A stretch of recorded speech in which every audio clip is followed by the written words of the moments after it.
Muy buenos días a todos. Espero que me estén escuchando muy bien el día de hoy. Les agradecemos realmente acompañarnos en este espacio. Mi nombre es Sandra Carvajal, gerente regional de Analtex Caribe. Y es un placer de verdad darles la bienvenida en nombre de Analtex y Russell Bedford a nuestro webinar Reformas 2024, una visión 360, en donde abordaremos temas de la ley de financiamiento y actualización en régimen aduanero y cambiario. Hoy nos acompaña de verdad unos conferencistas demasiadamente relevantes en estas áreas. Desde Analdex nos acompaña Juan Diego Cano, que es nuestro director de Asuntos Legales, e Isa Cefair, quien es nuestra analista de Analdex en el área de Asuntos Legales. También nos acompaña José Daniel Martínez, que es actualmente asociado en Derecho Aduanero y Cambiario en Russell Bedford, y Roger Roman, quien es abogado y contador y actualmente también es socio de impuestos y legal en Russell Bedford. Hoy trataremos obviamente inicialmente un tema de actualización tributaria, en donde estaremos hablando de la tasa mínima de tributación, timbre, exportación de hidrocarburos. En el tema cambiario que estará a cargo de José Daniel, estaremos hablando de las últimas modificaciones de la circular reglamentaria DCIP 83 del Banco de la República y también todo lo que es la obligación en cuanto a la presentación de información exógena cambiaria. Y por último, Juan Diego, Cano e Isa nos estarán hablando del cronograma de implementación del decreto 659 que tanto hemos venido hablando en los últimos años y también los conceptos claves para este 2025 en tema aduanero. Los invitamos a todos a dejar las preguntas en la aplicación de peticiones PIR, en donde serán obviamente respondidas al final de la sesión. Porfa, podemos irlas escribiendo para nosotros poder ir revisando e irlas contestando en la medida que se desarrolle el evento. Sin más preámbulos, doy paso a nuestro primer ponente. Roger, bienvenido y el escenario es tuyo. Muchas gracias a todos. Estimada Sandra, y para todos un muy cordial saludo, como siempre un evento que ya junto con Analdex hemos realizado ya durante varios años, donde hemos tenido la oportunidad de abordar múltiples temas. Y hoy pues no es la excepción, y es que en un mundo tan cambiante como son los negocios, es que eso es algo muy lindo en los negocios son dinámicos. Y esa dinámica de los negocios ocasiona que de manera permanente, pues tenga que haber actualizaciones, porque como los negocios siempre se van actualizando, van encontrando otras formas de desarrollarse, naturalmente, por más que desee la ley o nuestro derecho positivo ir prácticamente a la par de ese dinamismo, le toma un tiempo, un proceso por todo lo que debe de acontecer. Y por ello siempre vamos a tener que hablar de actualizaciones, vamos a tener que hablar de actualizaciones en materia de múltiples fuentes del derecho, en la ley, en los decretos, en las resoluciones y, cómo no, en nuestra jurisprudencia y en tratados internacionales. Justamente cuando comenzamos a hablar de todo en materia tributaria, pues nos comenzamos a encontrar primeramente, y algo que he venido realizando en otras charlas, es que cuando hablamos acerca de actualizaciones tributarias o cambiarias, seguramente cuando hablamos de las cambiarias podemos hablar un poco más de datos estadísticos, pero cuando hablamos de la aduanera y la tributaria, ambos tienen fines netamente recaudatorios. Si bien es cierto, podemos decir que las aduanas comprenden una serie de tributos aduaneros que no solo tienen un propósito de recaudo fiscal, sino también de protección del comercio.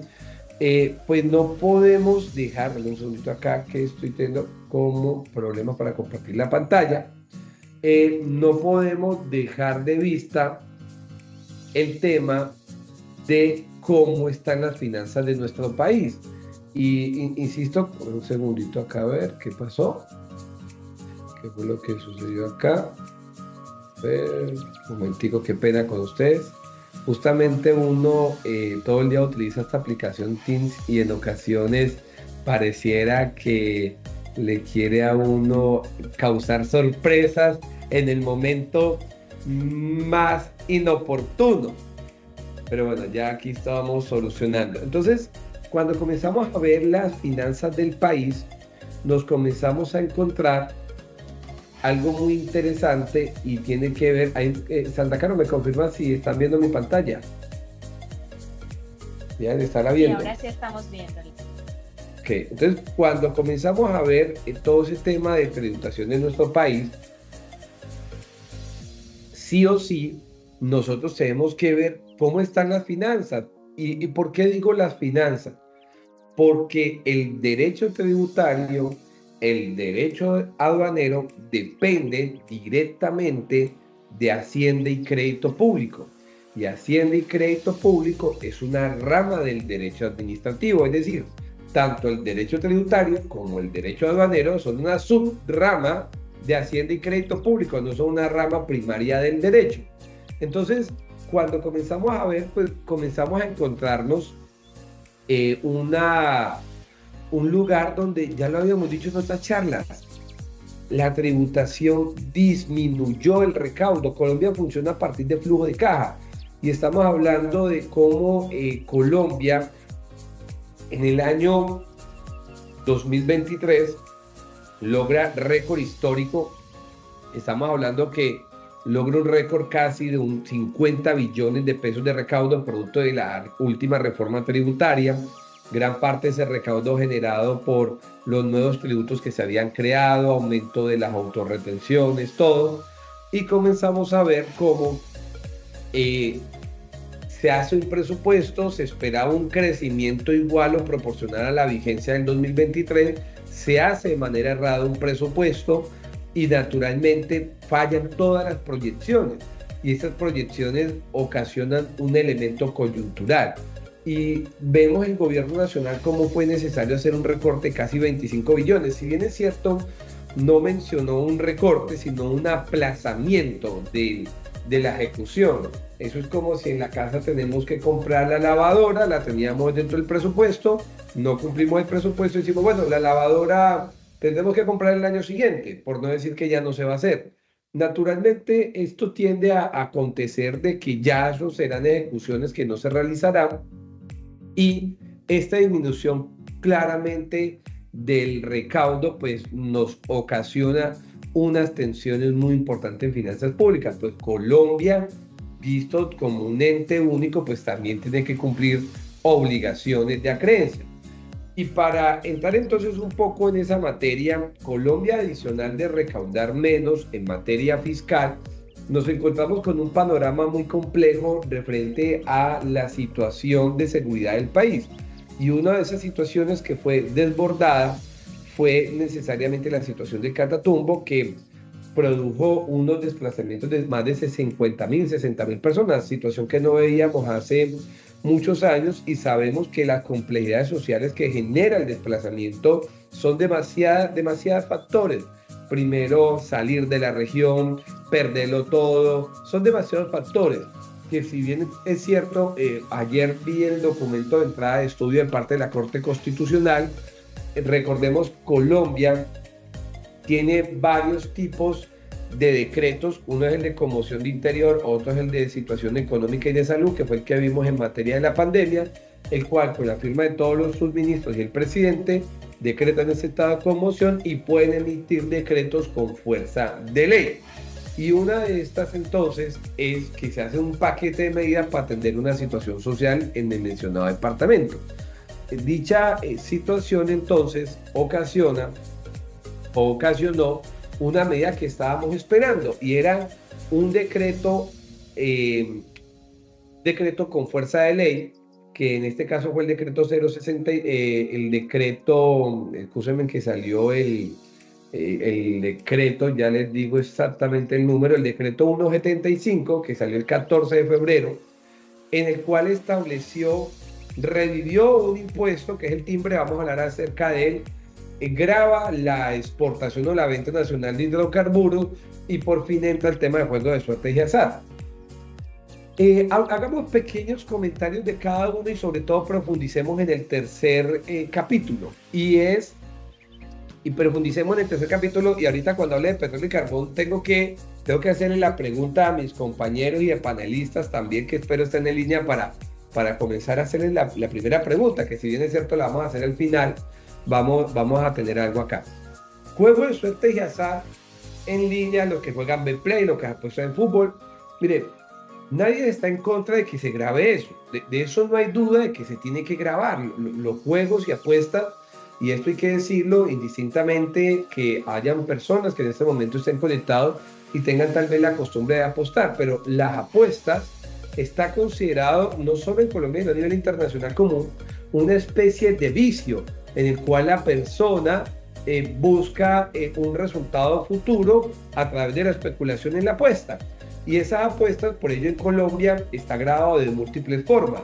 Está grabado con impuestos territoriales que buscan financiar la salud. Pero ¿qué sucede con el impuesto de juego de suerte y azar?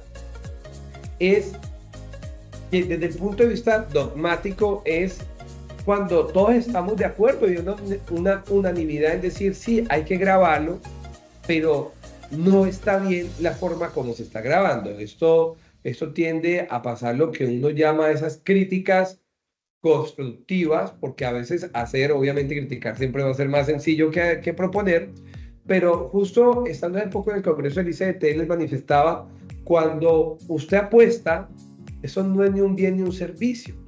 Uno tendría sentido que se grabe el servicio, que es la gestión que hace la plataforma, no la apuesta como tal. Entonces, ahí podemos ver a futuro que se llegue a considerar muy posiblemente la inconstitucionalidad, porque la forma como está grabando el impuesto en el juego en línea es que está tomando partiendo de una base grabable incorrecta. Es que yo apostar no es ni un bien ni un servicio, y por lo cual es muy probable que veamos una evolución, esperemos una evolución de esto y podamos ver una evolución más a un tipo de impuesto al consumo como hoy ya sucede. Pero de este impuesto o de estos tres tributos se espera que se logre recaudar durante el año 2025 por lo mínimo 1 billón que tiene como destino al Catatumbo. Por otra parte, y aquí voy llamando a mis compañeros de Analdes y a mi socio José Daniel, petróleo y carbón. Colombia, desde las reglas naturales que tenemos de la OMC, desde las reglas naturales que tenemos de incentivar la exportación, desde las reglas que tenemos de ayudar a disminuir los costos en una exportación, porque al final cualquier gravamen que se agrega a la exportación la termina pagándose el exportador. Me corregirá José Daniel, me corregirá Andrés. Yo no conozco un tributo diferente a este que ya se había planteado en la ley 2227, en la anterior reforma, que gravaba con un impuesto de la exportación que ante Congreso no logró tener cavidad y que la vemos que se coloca de forma apresurada en este decreto. Y los momentos de causación es cuando hagas venta nacional, es decir, el extractor, porque grava el extractor del petróleo, cuando hace la primera venta en Colombia, debe gravarla con el 1%.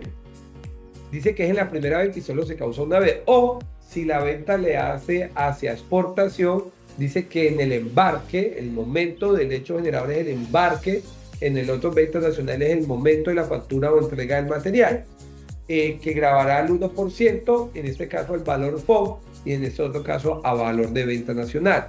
Entonces, vemos. La verdad no sé hasta dónde vamos a llegar con el tema de petróleo y carbón. Sabemos que hay una política pública de incentivar esta línea de negocio, pero no hay que desconocer que esta línea de negocio es en sí misma la fuente de ingreso, tanto en materia fiscal como en materia de la empresa colombiana que hay Ecopetrol, más importante del país. Y no sé dónde más le va a poder tener cavidad otro tributo. Me corriges, José Daniel, me corrijan Aldez, yo no conozco en lo personal un impuesto que se grave a las exportaciones en Colombia diferente que estamos viendo ese. Muy probablemente, me corrigen ahí los dos compañeros. No, está muy bien, Roger, efectivamente así lo es. Y es que nosotros partimos de una premisa, y muy buenos días para todos, a todos mis colegas panelistas, a todo este grupo importante que también se está reuniendo el día de hoy, que ya estamos superando también los 300 asistentes. Muchísimas gracias por aceptar esta invitación. Y en efecto, nosotros no exportamos impuestos, y esa es la premisa inicial, ¿sí? Sí tenemos, digamos, como algunas consideraciones diferentes al momento de la exportación, pero no son considerados como tal. Sí tenemos unas contribuciones, la contribución cafetera, sí tenemos unas regalías, tenemos otro tipo de conceptos, pero tal vez esto vendría siendo, digamos, como que rompe con esa tendencia y la normalidad del derecho aduanero, en donde incluso la misma legislación nos están diciendo, nosotros no exportamos impuestos, cambia por completo. Y habrá que esperar también lo que decida la Corte Constitucional. Recordemos que todo esto viene para un control automático de la Corte. Justamente esta semana se tiene que decidir lo que viene siendo la reforma pensional, y parece que va bastante adelantado también la revisión de algunos de los decretos que incluso ya están haciendo la revisión en el estado de conmoción interior. Yo me quedaría ahí porque José sé que también quiere aportar. Buenos días para todos, un placer tenerlos en este espacio. Y en realidad sí, es un impuesto que en realidad grava las exportaciones, porque el exportador carburos no va a tener a qué trasladarlo, y lo que lo va a poder trasladar al comprador del exterior. Entonces sí es efectivamente en realidad un impuesto a las exportaciones, lo que en realidad vuelve la operación de compraventa internacional que da lugar a una exportación, digamos, mucho más costosa, y fuera de eso no le permite al exportador tener digamos, un efecto tributario que le permita amortiguar ese respectivo nuevo impuesto, lo cual vuelve menos competitivo también a Colombia en este sector, pues para efectos de otros mercados y otros países. Tal cual, José Daniel, y como lo mencionaba, vamos a esperar un control de constitucionalidad. Ahorita yo les voy a comentar, pero entonces hoy aquellos que son exportadores de hidrocarburos, extractores, ojo porque acá es importante tener esa palabra, extractores, porque usualmente las comercializadoras internacionales de oil and gas lo que hacen es que compran al extractor o a un comercializador intermediario y exportan. Acá entonces nos vamos a encontrar con que, por ejemplo, Ecopetrol, que es el principal, o los otros, pues van a tener el tema. Y es algo curioso porque pues está en la exportación, naturalmente en la importación pues no sucede eso.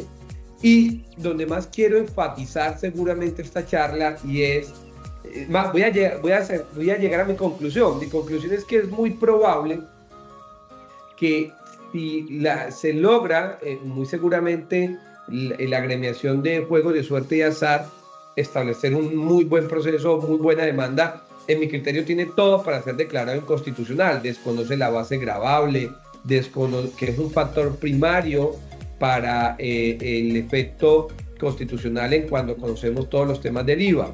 Y en materia de petróleo y carbón, pues vamos a encontrar que cómo vamos a grabar las exportaciones cuando pone una sobrecarga económica al exportador. Entonces posiblemente también podamos llegar a explorar o ver elementos de inconstitucionalidad acá. Donde lastimosamente si no lo vamos a encontrar es en el peor de todos. Y es voy a decirlo, es un Frankenstein, este impuesto al timbre. Voy a tratar de explicarlo porque ya este impuesto tiene vigencia a partir del 22 de febrero. Este impuesto, recientemente, más bien les cuento una historia muy rápida. Este impuesto ha existido hace muchos años dentro de nuestra legislación, pero muchos años más. Podemos decir que es de los impuestos más antiguos que ha tenido Colombia. Y este impuesto al timbre, realmente hace muchos años fue una especie de contribución, y era que los documentos que expedía el gobierno nacional se le agregaba una especie de sello. Ese sello era una especie de contribución por esos gastos que incurría el Estado. Y ese impuesto fue evolucionando y resultó que hasta el año 2008 el impuesto pasó o comenzó a descender, su tarifa comenzó a reducirse, su factor, a llegar al 0% del 2010. Por eso seguramente muchos de los que estamos acá conectados no conocimos de forma directa la aplicación de este tributo. Seguramente no voy a decir los que son más antiguos, pero sí, aquellos que están en el mundo hace más de 20 años, pues conocieron muy de cerca el impuesto al timbre. Vimos que este impuesto nunca se derogó, eso es importante decirlo, solo que la tarifa fue cero, y al ser la tarifa o el factor cero, pues no daba aplicación o a generación del tributo. Es decir, aunque se generara, pues era cero la tarifa. ¿Qué vemos entonces acá para recordar el tema? ¿Cuál es el hecho generador del impuesto al timbre? La suscripción de todo tipo de contrato o acuerdo público o privado. ¿Quiénes son contribuyentes del impuesto al timbre? Toda persona natural o toda persona jurídica que suscriba a este tipo de contratos. ¿Quiénes son o cuál es la base gravable? La suscripción de todo tipo de documento o acuerdo privado o público que supere el valor de los 6.000 VTs. Dentro del artículo anterior 519, el que establece la base gravable, 518 y 517 y 520, porque él arranca como en el 515 por allá, que comienza a decir los elementos del tributo. Es un problema, es que el tributo es un poco inteligible. Es decir, voy a ponerles un ejemplo. Si yo, Roger Román, o más bien Russell Bedford, suscribimos un contrato en este momento con una empresa, por ejemplo, de suministros temporales, ese contrato de suministro temporal, que vamos a suponer es un contrato por 1.000 millones de pesos, ese contrato o ese acuerdo que realizamos privado va a estar sujeto al impuesto al timbre, es decir, que el contrato se va a gravar por el 1%. En este caso, la misma norma, y pues como eso tiene doctrina muy antigua, ha sugerido una jerarquía, que quien termina siendo la fuente, porque se recauda vía retención, es el pagador. Pero donde siempre ha tenido el problema la norma es que quien es contribuyente a ese impuesto es tanto Russell Bedford, quien suscribe el contrato, como la empresa de suministro que me va a entregar el servicio. Entonces, ahí ese acuerdo es grabado con el 1%. Entonces viene la pregunta, ¿quién lo paga? Lo paga Russell, estamos hablando de que como él va a ser el pagador, ¿quién va a hacer la retención? Donde queda entonces la zona gris es, ¿quién lo paga? Porque ambos estamos generando el impuesto. Ahí es donde siempre hemos escuchado el famoso 50 y 50, es decir, pago yo el 50, el otro el 50, pero dependiendo de la posición dominante que se tenga, pues puede ser que diga, Russell está haciendo el contratante y diga, no, usted es quien lo tiene que asumir porque yo te estoy contratando a ti, tengo posición dominante, soy el contratante y usted quien va a asumir ese impuesto al timbre, yo no lo voy a asumir. Entonces, ese impuesto es un impuesto de carácter indirecto, es decir, que se da por el hecho generador, sea por esa suscripción de ese tipo de documentos. ¿Qué notamos acá? Que cuando uno ve hasta documentos internos que hacía la DIAN, por allá estudios interesantes que hizo en el 2006-2008, dijo algo interesante y dijo, mira, este impuesto es inteligible, es decir, es complejo, desnaturaliza las operaciones mercantiles, es un impuesto que nos ha costado más, nos cuesta más fiscalizar lo que recaudamos. Y cuando veíamos cifras históricas de ese impuesto no alcanzaba, obviamente 2008, en cuanto a actualizar inflación, no alcanzaba más del billón de pesos si lo actualizamos, porque en su momento histórico recaudó 500.000 millones. Si lo traemos a valor presente, seguramente será medio o 1,5 billones, y era más la carga de fiscalizarlo que otra cosa. Entonces, acá nos vamos a encontrar nuevamente con este impuesto. Hay que recordar que ciertos actos de comercio pues no están sujetos al timbre, como los préstamos de las entidades financieras. Y hay una zona gris que habla de las ofertas comerciales y órdenes de compra. Dice que las ofertas comerciales y órdenes de compra no están sujetas al impuesto al timbre. Pero si usted le hace contrato, sí. Entonces son cosas muy particulares que tiene este tributo. Todo lo que tiene que ver con operaciones de exportación, de servicio o de compra de venta de bienes, hablando muy importante para los exportadores, pues no está sujeto al timbre, como tampoco las importaciones. Entonces, vemos un impuesto al timbre que ya inició, que ojo con los que, por ejemplo, son constructores y van a hacer contratos de obra, pues ya hay que contemplar desde ya el impuesto al timbre. ¿Cuándo se causa? De manera inmediata. Entonces, yo suscribo un contrato de 4.000, 5.000 millones de pesos por un contrato de obra, pues ojo porque va a causar el impuesto al timbre. ¿Cuál es la recomendación en este momento? Mientras esperamos que el panorama esté claro, una medida realmente prudente y conservadora podría estar en no hagamos el contrato de obra global, miremos unas órdenes de servicio puntual de lo que usted vaya necesitando y eso es lo que vamos a ir suscribiendo con el fin de evitar que se nos cause el impuesto al timbre de forma inmediata. En materia de bienes inmuebles, la norma sí lo excluyó y dijo, no, en materia de inmuebles sigue aplicando la tarifa que arranca prácticamente a partir de 30.000 VTs. Y esa tarifa de 30.000 VTs entonces va a ser la que va a gravar. Entonces, en ese sentido, ojo al impuesto al timbre a nuestros clientes y también miembros de Analdez. Todas las nuevas operaciones importantes, significativas de contratación que hagamos o que nos contraten, pues debemos de revisarlas, las contrataciones con el Estado, porque podemos estar frente al impuesto al timbre. 6.000 VT son alrededor de 180, un poquitico más de, hoy son, perdón, un poco casi cercano a los 300 millones de pesos, así que todo contrato que supere esa cifra pues va a estar sujeto al impuesto al timbre. Y año 2025 seguro tendremos una charla acerca de esto. Van a volver a pasar una propuesta tributaria, se dice que va a ser igual a la anterior. Una de las cosas que preocuparía es que esto lo vuelvan a revivir. Es muy lamentable realmente este impuesto al timbre, pero muy lamentable, una medida casi que desesperada. Siento que hubiera sido mejor revisar bajo análisis económico las empresas que hoy pagan impuesto de renta a algunos sectores económicos y más bien aumentar la retención en la fuente en algunos sectores muy puntuales. Siento que podía ser un poco más contundente el recaudo que realmente volver a una época donde la misma Diana ha dicho este impuesto para mí es hasta difícil de fiscalizar y de recaudar y realmente a todos nos pone en momentos difíciles. Renta jurídica, recordarles tasa mínima de tributación, porque me consumí gran parte del tiempo. El año pasado hablamos acerca de esta tasa mínima.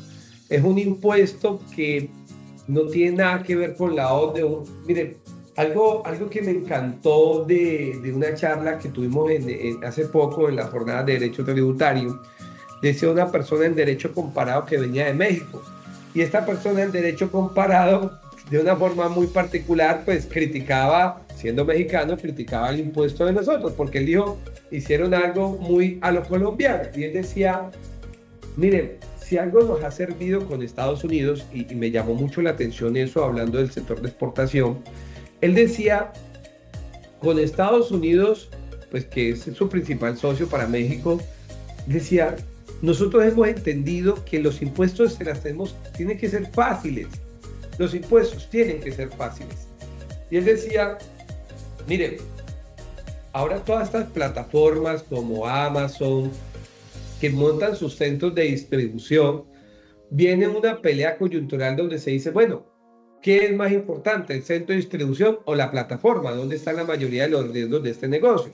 Y al final nosotros, dentro de México, concluíamos, o decía el tercero, concluía y es, mire, lo que entendimos es, estas empresas que son de logística, que hacen sistemas de distribución a partir de estas plataformas de compra masiva, pues realmente su tributación debe estar en una prestación de servicio, no en la plataforma, sino en una pequeña prestación de servicio, y en esa prestación de servicio hay un margen, páguenos por ese margen, ustedes nos generan la inversión, nosotros quedamos contentos, sabemos que la mayor gestión del riesgo lo tiene la plataforma, no está localizada en México, no la vamos a grabar en México.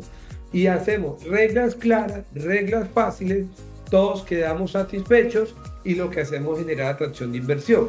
Cuando comenzamos a ver tasa mínima de tributación en Colombia, un afán de grabar, de limitar los beneficios, pues lo que terminamos volviendo más complejo nuestro sistema. Miren que el año pasado, cuando veíamos los datos estadísticos, pues esto es un tributo que logró un recaudo cerca de $500 millones, se esperaba subir a la tarifa del 20 para lograr el billón. Y entonces recordar esta fórmula para todos los que son exportadores, naturalmente por el efecto de diferencia en cambio. Una de las cosas que ha dicho es que partimos de una utilidad contable, que sobre esto ya el Consejo de Estado en una sentencia suspendió temporalmente, no ha definido el fondo, pero pues seguramente lo hará, y ha dicho, si la empresa tiene pérdida contable, no debe calcular tasa mínima de tributación. Y es muy probable porque aquí la palabra es clara, utilidad contable, y dentro de la sentencia que suspende ha mencionado el Consejo de Estado es oye, hay que revisar porque si ya está en pérdida, está en una incapacidad de contribuir. Entonces no puede ser que porque tengo unas diferencias agregadas, o sea, no deducible otros factores, tenga que calcular tasa mínima. Entonces, tasa mínima de tributación, vemos acá un tributo, vemos una fórmula y es que nuestra tasa, cuando hacemos esta fórmula y dividimos sobre nuestro impuesto neto de renta, que ya sabemos es impuesto básico menos descuento, no puede ser inferior al 15%. Es de ahí la importancia entonces de tener ese control. Por ejemplo, los descuentos, yo importé mercancía, tengo un IVA nativo federal productivo, pues no lo puedo llevar necesariamente a cero. Dentro de las diferencias permanentes, que son las que se suman, son todos aquellos gastos no deducibles que al final terminan sumando. Importante algunas diferencias que nos pueden dar de manera indirecta tasa mínima de tributación.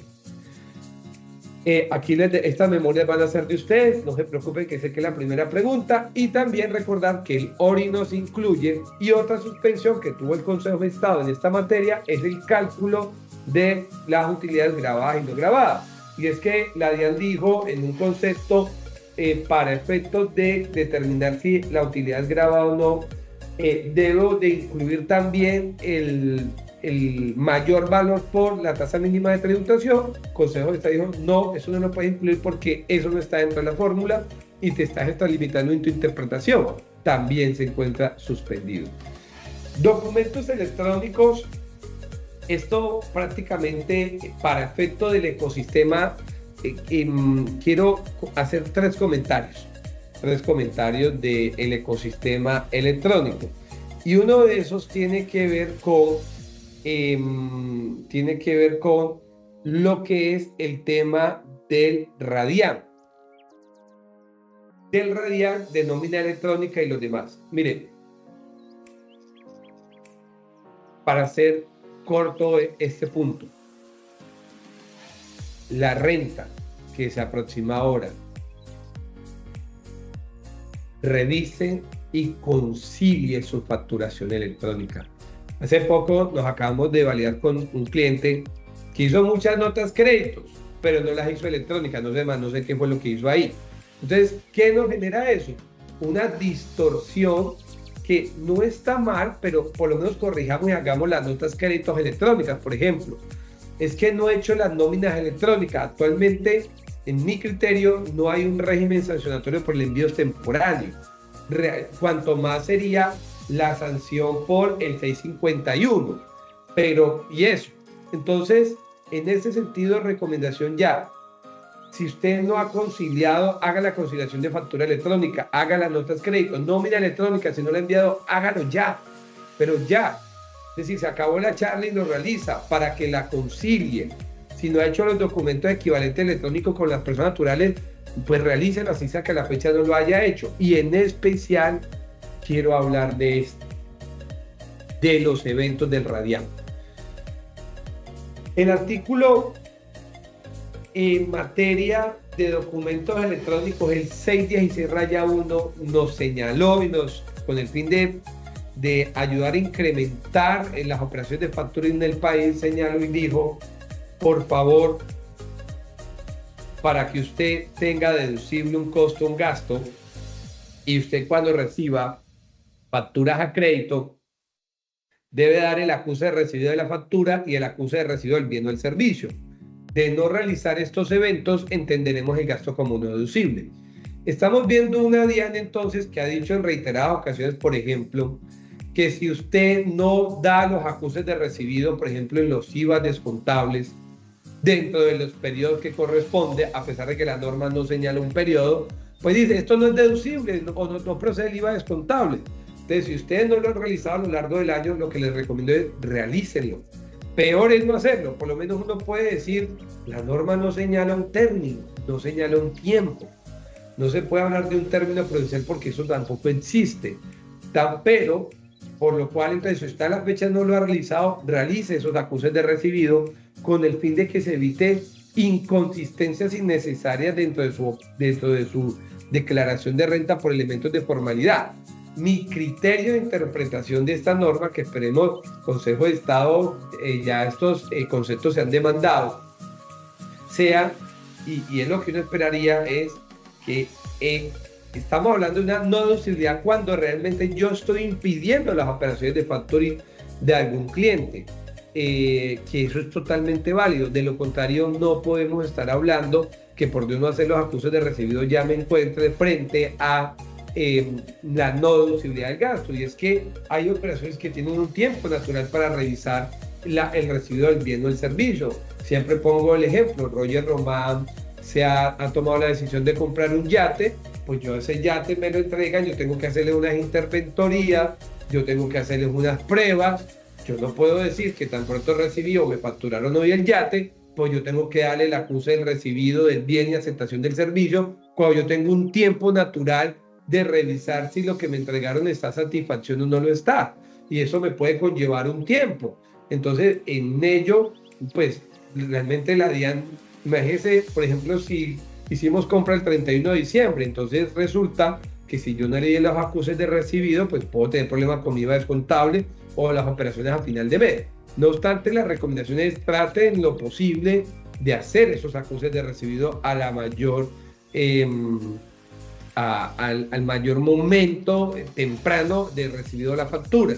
Y recordar, en materia de facturación electrónica, cuando facturemos en dólares, ya le ha dicho la norma, usted tiene dos mecanismos. Hay un campo para facturación electrónica donde puede poner la moneda del dólar, pero sí o sí tiene que ir en pesos. Y otras que la puede hacer vía representación gráfica, colocándole, porque la representación gráfica sí es abierta, entonces ya eso queda zanjado, queda claro que tiene que ir en pesos, que puede ir por multiplicado porque eso tiene los campos. No obstante, aquí las recomendaciones envíela en pesos y la representación gráfica en dólares. Pues aquí ya para finalizar mi charla, recordarles simplemente que hasta el 28 de febrero, es decir, el viernes, justamente coronación aquí, carnavales de Barranquilla, usted tendrá la posibilidad de tomar la decisión si pasa o no al régimen simple de tributación. Siempre lo voy a decir, en mi criterio es un buen régimen. ¿Quiénes pueden entrar? Aquellas compañías que tienen ingresos inferiores a 100.000 VT, son un poco menos de 5.000 millones. Hay unas tarifas dependiendo del tipo de actividad económica. Hay unas oportunidades muy grandes dentro de este régimen. Por ejemplo, si usted está en un sector muy informal, le conviene mucho. Si usted tiene un costo laboral importante, pues el descuento en pensión casi que le ayuda a llevar a cero el impuesto. Si usted es una compañía con alta rentabilidad, no debe pensarlo. Le ayuda el flujo de caja porque le evita retenciones. Hay unas desventajas también, pero en cualquiera de los casos, el llamado a atención es, ojo, 28 de febrero tienes la última oportunidad de pasar, sea como natural o como jurídica, de ordinario a simple. Y por último, periodicidad del IVA. Recordar, también ahorita que termina este bimestre y que comienza este año, de determinar, ¿soy bimestral o cuatrimestral? Recordar varias cosas. Primero, si eres exportador y eres permanente, constantemente exportador, claramente, como diría la canción de Shakira, claramente vas a ser bimestral. Tienes ingresos inferiores a 92.000 VTs, vas a ser cuatrimestral. Eres productor de bienes exento, constante y permanente, eres bimestral. Es tu primer año de operación grabada, vas a ser bimestral. Importante recordar que los 92.000 VT se basan con los ingresos grabados con IVA. Es que yo tengo ingresos excluidos, no se tienen en cuenta para determinar mi periodicidad. Y es que, por ejemplo, nos pasa a veces en la firma. Vamos a suponer que en la firma no fuéramos bimestral, fuéramos cuatrimestral. ¿Y de cuándo en vez hacemos alguna exportación de servicio? A pesar de que yo tenga esto dentro del RUT, no significa que yo tenga que ser bimestral. Y recordar, activos fijos, reales productivos, una oportunidad que tenemos de descuentos ahí. Siempre pasa que aún está la altura que revisamos y en ocasiones se olvida esto. Importo maquinaria, compro equipos, ese IVA pagado sí que ayuda en el flujo de caja cuando es el momento de pagar el impuesto de renta.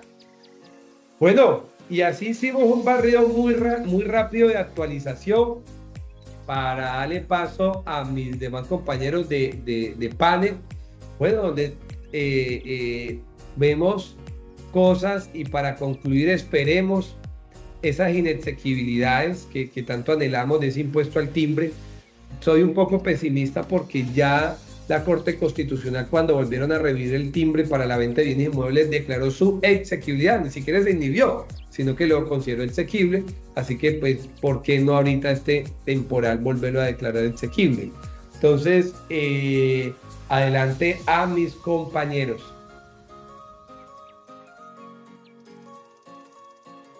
José, ¿estás por ahí?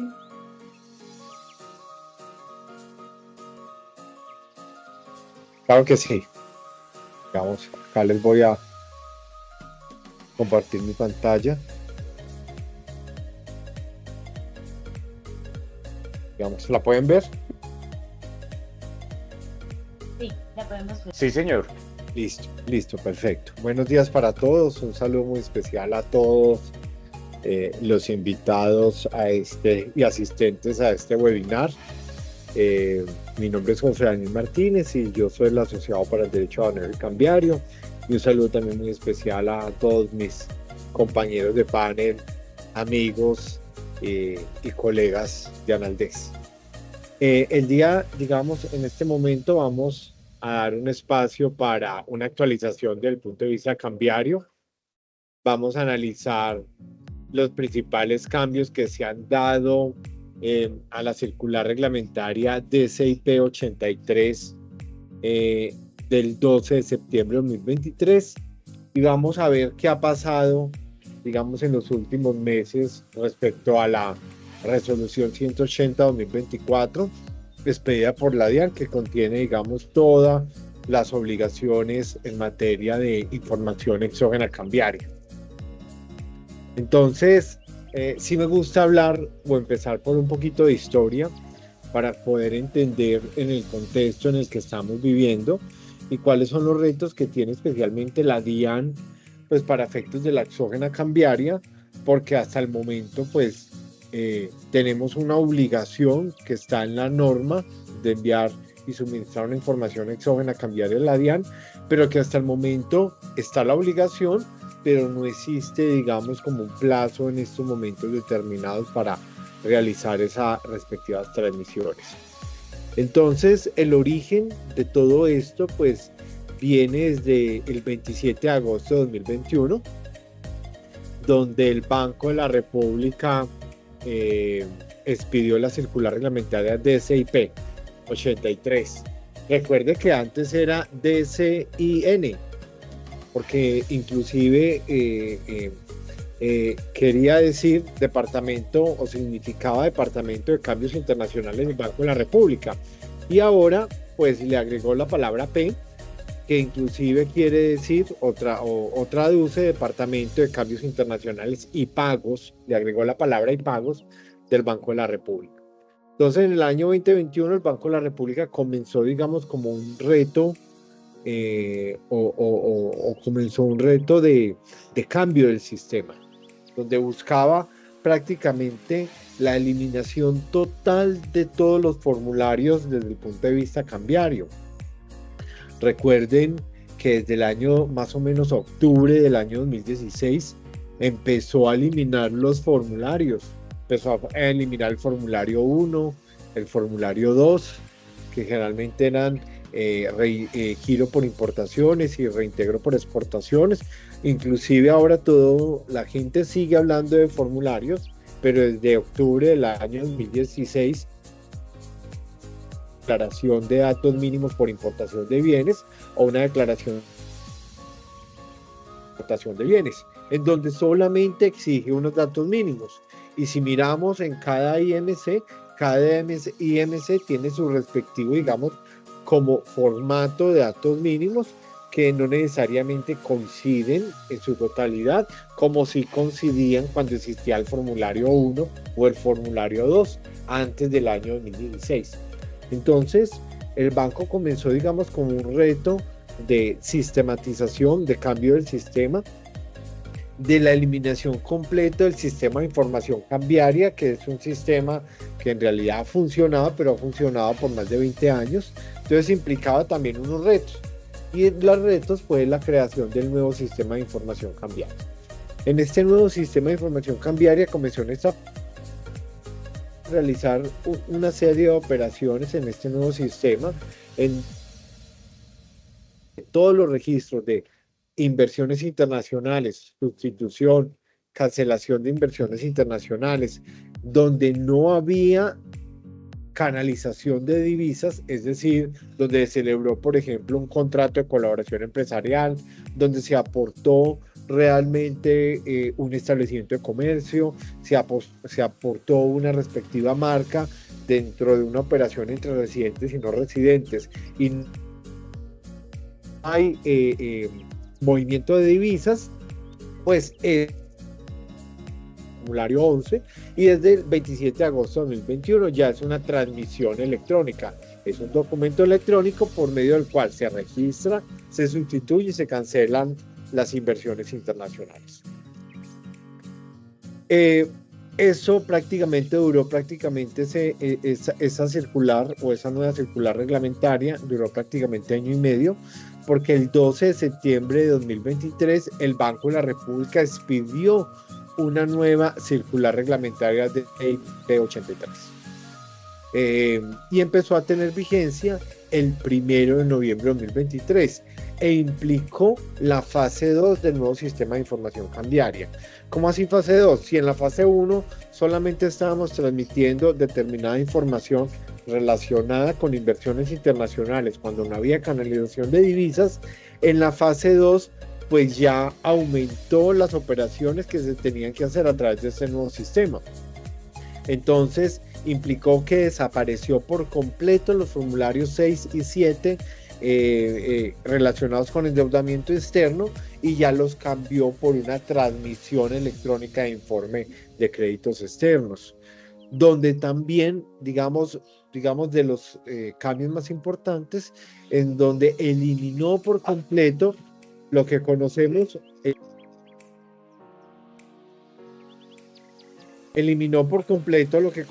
como formulario 10 por una transmisión electrónica de registro del informe y movimiento de las cuentas en compensación. Entonces, desde ese momento, 1 de noviembre de 2023, pues se realiza una transmisión electrónica de ese formulario que antes se conocía como formulario 10 y ahora es un formulario o un informe electrónico de cuentas de compensación. Regálame un momento. Entonces, eso se empieza a hacer desde el año, digamos, 2023, y eso originó que el sistema en el cual esos cambios generó que el sistema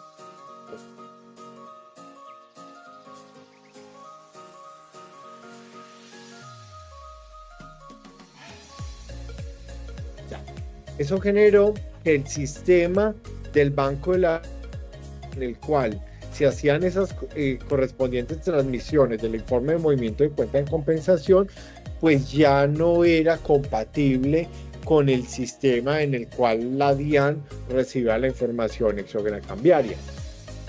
Entonces, por lo tanto, pues la DIAN tomó la decisión, y ya lo vamos a ver, de suspender ese informe, porque si seguía recibiendo, digamos, esos datos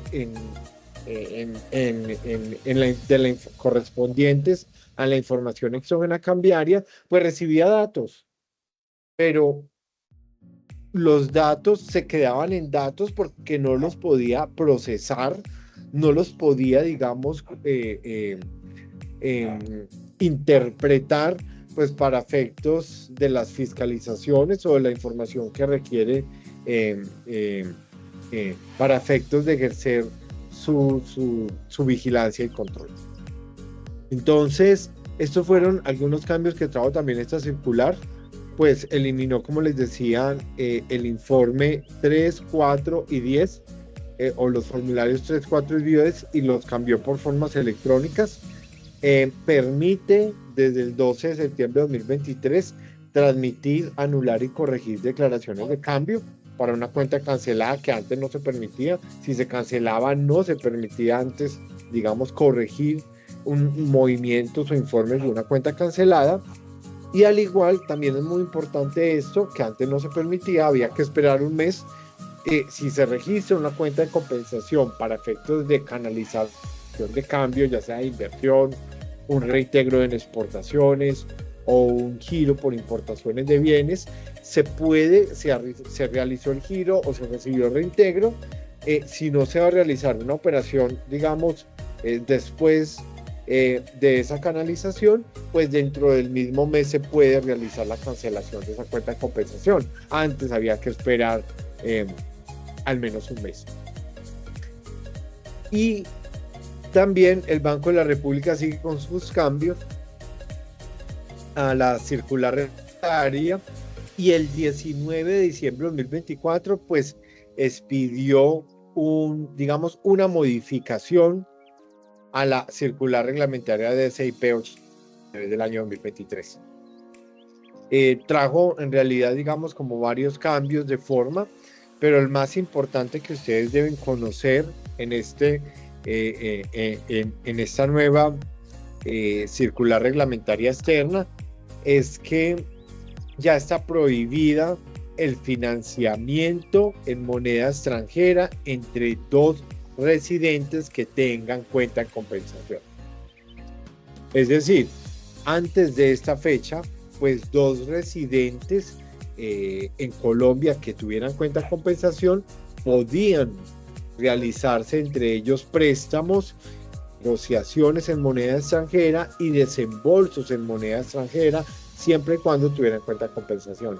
Ahora no, esta circular externa la prohibió y ya solamente es permitido los créditos externos en moneda extranjera, siempre y cuando provengan de IMC o de bancos nacionales o de un no residente, eliminando, digamos, ese mecanismo de financiación en moneda extranjera entre dos residentes. Entonces, como les decía, este nuevo sistema del Banco de la República pues empezó a tener vigencia para las cuentas en compensaciones el 1 de noviembre de 2023. Y la DIAN el 19 de enero de 2024 pues empezó esa correspondiente suspensión, donde digo, si no tengo un nuevo sistema de información para recibir la exógena cambiaria, un nuevo sistema informático, si no lo tengo, que se adecue a la nueva normatividad del Banco de la República, pues no puedo más que recibir datos, pero no puedo interpretar esos respectivos datos. Entonces, todas las operaciones del cuarto trimestre de 2023, las operaciones del primer semestre de 2024, pues a través de esta resolución, la DIAN dijo se suspenden. Y como tengo previsto que el 1 de julio de 2024 voy a tener el nuevo aplicativo, pues les voy a dar todo un mes a todos los titulares de cuenta de compensación para que haga su transmisión de la acción cambiaria. La DIAN vio que en julio no iba a ser posible tener ese nuevo sistema y ya ahora prácticamente, al igual que en aduanas, pues básicamente lo que hizo fue suspender pues prácticamente todos los plazos y dijo, al igual que en la implementación del 659 que ahora Juan Diego nos lo va a comentar, pues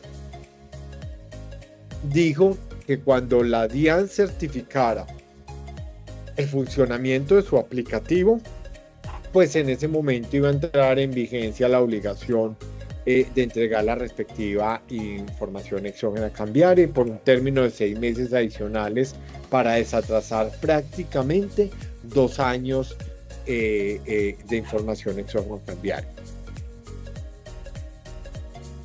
Es muy importante saber que la DIAN ha dicho en eventos públicos de que este sistema iba a estar para diciembre de 2024. Digamos, no lo está y seguimos, digamos, como a la espera de que la DIAN publique los respectivos aplicativos, los respectivos formatos, pues para poder que entre en vigencia.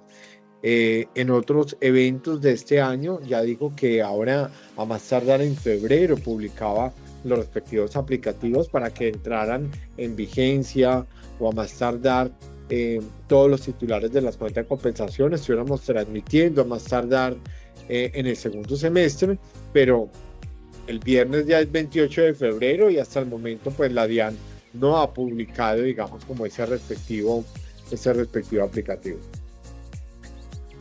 Pero, sin embargo, pues ya tenemos una norma que derogó toda la información exógena cambiaria que había, o la regulación que había desde el año 2006, y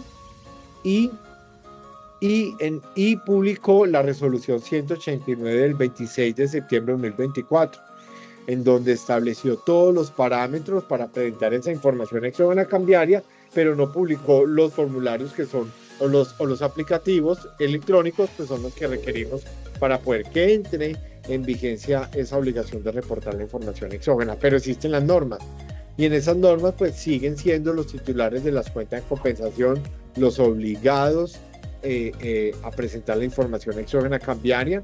Dicha obligación o dicha norma empezó a tener vigencia el 1 de noviembre de 2024, como se los había dicho anteriormente.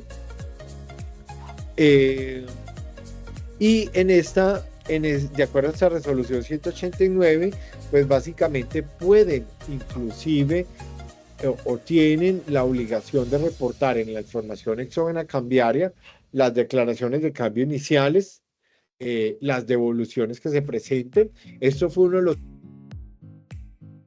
de la circular reglamentaria del Banco de la República, porque permite los cambios de las declaraciones de cambio.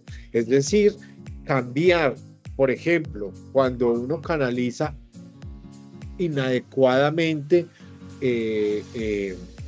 digamos, una operación de servicios, sabiendo que es de importaciones de bienes o de exportaciones, pues lo que hace es un cambio en la declaración de cambio, cambiar una declaración de datos mínimos de servicios, transferencia a otros conceptos, y cambiarla prácticamente por otra declaración de cambio, por importaciones de bienes o por exportaciones de bienes. Se permite la corrección de las declaraciones de cambio y se permiten las transmisiones de unas nuevas declaraciones de declaración de cambio. Ahora es muy importante que incluye también las operaciones de desembolso y amortizaciones de créditos externos para financiar exportaciones o para financiar importaciones de bienes. Esos se transmiten ya, antes no se transmitían en la exógena, ahora sí se transmiten en la exógena, y los datos de las declaraciones aduaneras de importación o exportación, o lo que llamamos legalizaciones, que cambian las fechas, porque antes en la anterior normativa el término del mes se contaba a partir de que el importador o el exportador los aduaneros, esto era cuando la agencia de aduanas le entregaba al importador o exportador las declaraciones aduaneras. A partir de ese momento se contaba prácticamente un mes. Ahora hay un cambio que es inclusive un poco más reducido, porque el término del mes empieza a contar a partir del levante de la mercancía. Y algo supremamente importante que genera un cambio trascendental en la forma como se va a presentar la información exógena cambiaria es que ya, de acuerdo a cómo está la reglamentación o la resolución de la DIAN, se debe informar el origen y destino de los recursos canalizados a través de la cuenta de compensación. Entonces entiendo que van a ver, según los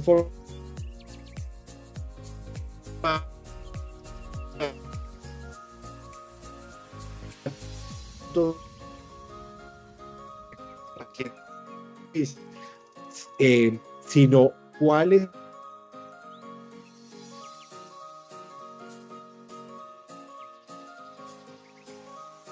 digamos, con base en esta información exógena cambiaria, va a poder hacer, digamos, mayor control, vas a poder hacer control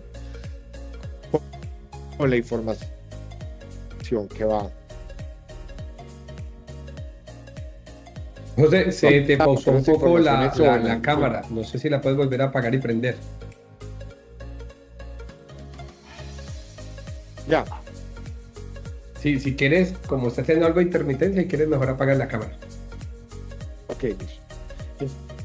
No olvidar que en materia de la circular reglamentaria CP83 del 12 de septiembre de 2023 está prohibida la compensación. La DIAN en estos momentos está haciendo muchos requerimientos en materia cambiaria relacionada con... Y hemos encontrado que los importadores y exportadores en la práctica se están compensando. Hemos tenido varias operaciones de varios clientes que han llegado a la firma solicitando asesoría pues, para efectos de estas fiscalizaciones. La DIAN respecto a operaciones del 2020 está fiscalizando únicamente 2020, que es lo que le está prácticamente prescribiendo a la DIAN. No está fiscalizando 2024, ni 2023, ni 2022, está fiscalizando 2020 y hemos encontrado en la práctica ha sido común de muchos importadores, exportadores, la compensación. Entonces, recordarles que está prohibida la compensación en materia de comercio exterior, que debe existir una identidad o se debe cumplir el principio de identidad, en donde si se trata de importaciones, el importador que aparezca en los documentos aduaneros de importación debe hacerle giro a quien aparezca como proveedor en los documentos aduaneros de importación y no a otro. Y que el mecanismo y en materia de exportaciones, pues el giro lo debe recibir quien aparezca como exportador y lo debe recibir directamente quien aparezca como destinatario en la declaración de exportación. Y muy importante recordar que existen solo dos mecanismos para canalizar las operaciones de comercio exterior. El primero es obviamente ante los bancos colombianos, que son quienes están autorizados para negociar divisas y para trasladar o recibir divisas desde el exterior y podernos, digamos, facilitar los negocios internacionales y las operaciones de comercio exterior. Pero también está la posibilidad del mecanismo de la cuenta de compensación, que es prácticamente cualquier cuenta en el exterior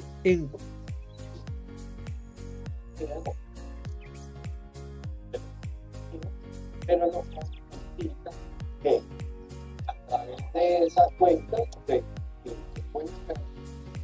divisas de operaciones de comercio exterior, inversiones internacionales, endeudamiento externo, pero implica también unas obligaciones, porque pues da facilidades, no está exenta de pues no está sujeta a 4 por 1000, pues no tiene las variaciones de la tasa de cambio, pero también, aparte de que da facilidades, pues da unas obligaciones, unos reportes mensuales de transmisiones electrónicas al Banco de la República y unos reportes trimestrales a la DIAN, que en estos momentos, como lo vimos anteriormente, se encuentran suspendidos. Entonces, quedo muy atento a las preguntas que tengan para absolverlas al final de este evento después de la intervención de Juan Diego. Muchas gracias. José, muchísimas gracias. De nuevo, muchísimas gracias a todos por esta invitación. Para nosotros realmente es un gusto y esto se está volviendo una bonita tradición que cada vez suma más personas a este gran evento que es esa visión 360 en el desarrollo tributario, cambiario y aduanero. Y además con unos pequeños mordiscos también, pues, lo cual resulta también muy dinámico y práctico para todas las compañías que sabemos muy bien el interés que tienen al interior de sus organizaciones para la toma correcta de decisiones. Y lo comentaba Roger al principio, la verdad es que estamos en un año particularmente dinámico de muchas decisiones que están ocurriendo al mismo tiempo. Lo veíamos con algunos de los impuestos que fueron tomados directamente en materia de estado de conmoción, como Roger lo comentaba, posiblemente también en el año 2025 vamos a tener una reforma tributaria. José nos acaba de comentar también con el informe de información exógena que posiblemente también lo tengamos en el 2025 porque viene retrasado desde el año 2024 y que sin duda alguna son puntos claves. Y otro tema que lo traemos desde el 2024, incluso desde el 2023, pues por supuesto viene siendo la actualización aduanera. Me está acompañando también Isa Cefair, que es la extraanalista de la Dirección de Asuntos Legales, y por supuesto un especial saludo también para Sandra Carvajal desde nuestra gerente regional Caribe, y a todos nuestros compañeros y amigos, como bien lo decía José, de Russell Bedford, que hacen posible también la organización de este evento. Y miren qué es lo que ha venido sucediendo en el desarrollo de estos componentes. Desde en el año 2022 nos habíamos quedado completamente frenados en materia aduanera. Todo esto por una sentencia que no quiero profundizar mucho porque más adelante la va a comentar Isa, pero básicamente lo que hizo fue un cambio estructural en la forma de entender qué es el régimen de aduanas. Y que todo esto se desbloquea en el año 2023. En el año 2023 sale una publicación donde nos dice, casi que para sorpresa de muchos, yo creo que muchos importadores no lo estaban esperando, donde vuelve obligatoria el uso de la declaración anticipada de importación. ¿Para qué lo utiliza esta declaración anticipada de importación? Esto es una tendencia internacional, ya lo estamos viendo cómo lo utiliza en Centroamérica, ya lo vemos también en otros países en el sur. Chile lo ha utilizado desde hace mucho tiempo, incluso nuestro país vecino también, Perú, que fue casi como tratar de adoptar esa misma política dentro del desarrollo aduanero que nosotros acá tendríamos dentro de Colombia. Sin embargo, la declaración anticipada que nosotros tenemos es muy diferente, porque la declaración anticipada dentro del contexto internacional siempre ha sido utilizada como un mecanismo de facilitación.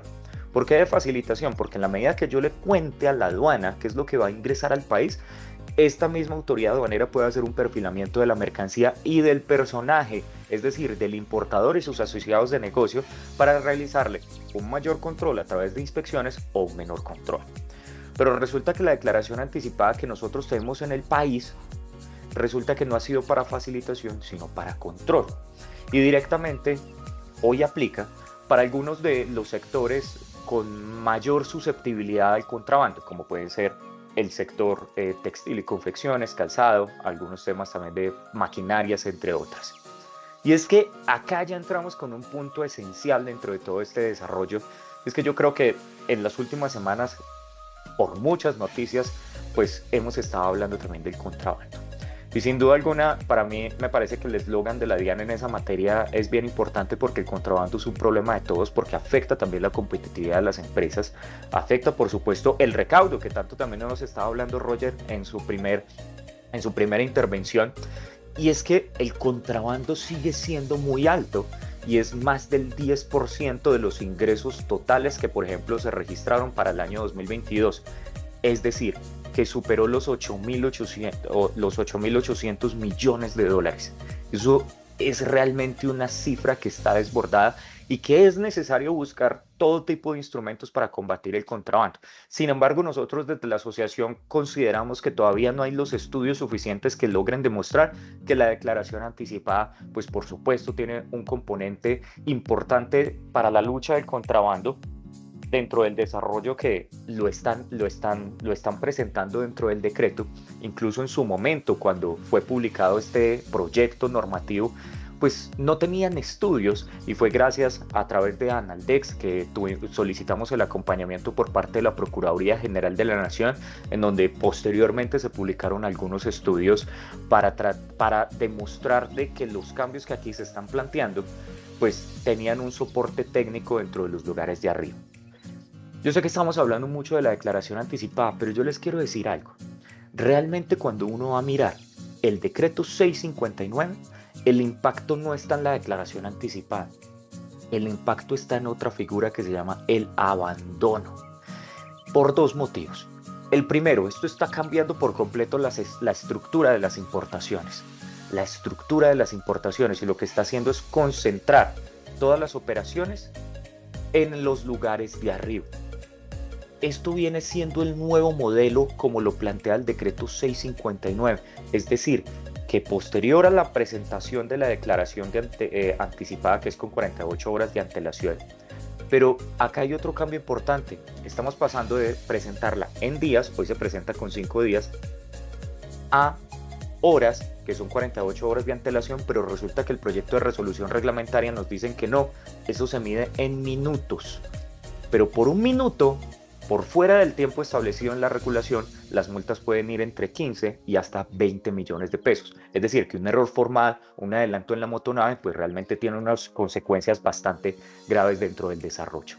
Pero miremos qué es lo que está concentrando también todas las operaciones. Después del arribo de la mercancía, del informe de descarga e inconsistencias, la inspección previa, por regla general, incluso esto sí está medido, dentro de las cifras, las declaraciones, más del 80% de las declaraciones de importación que hoy llegan al país se dirigen a los depósitos habilitados y a las zonas francas. Lo que quiere este decreto 659 es concentrar toda la operación dentro de los lugares de arriba. Estoy hablando de los aeropuertos, de los puertos o los depósitos ubicados dentro de esto.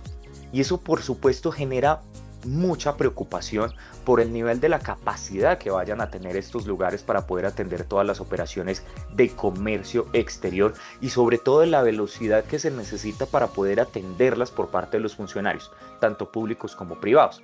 Porque acá se tiene que realizar la inspección previa, se debe hacer la actualización de la declaración, luego ya viene la inspección por parte de las entidades externas, es decir, un INCA, un INVIMA, etcétera, etcétera, y luego simplemente se va a autorizar el traslado o el pago.